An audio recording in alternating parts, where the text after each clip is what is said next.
একটা কেকের ওপর ফুলের সাজ দেখতে যেন মনে হয় এক শিল্পকর্মের সৃষ্টি। প্রতিটি পাপড়ির সূক্ষ্ম বাঁক আর নিখুঁত রূপায়ণ থেকে বোঝা যায় এতে কত যত্ন আর দক্ষতা লেগেছে। যেমন ফুলগুলো একত্রে মিলেমিশে ফুলের সৌন্দর্য তৈরি করে, তেমনি জীবনের প্রতিটি ছোট ছোট কাজের প্রতি মনোযোগ আর ভালোবাসাই আমাদের জীবনকে আলোকিত করে, গভীরতা দেয়।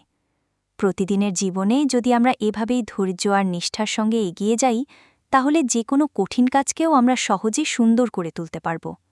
এই ফুলের মতো আমাদের জীবনও হতে পারে এক অনন্য সৃষ্টি, যেখানে প্রতিটি মুহূর্ত আর অভিজ্ঞতা আমাদের সুন্দর করে তোলে। তাই কখনো ছোট কাজকেও হালকাভাবে দেখা উচিত না, কারণ সেগুলোই আমাদের সফলতার মূল চাবিকাঠি। আর ধৈর্য আর ভালোবাসার সংমিশ্রণে আমি আপনি নিজেও নিজেকে ফুলের মতো সুন্দর করে তুলতে পারি।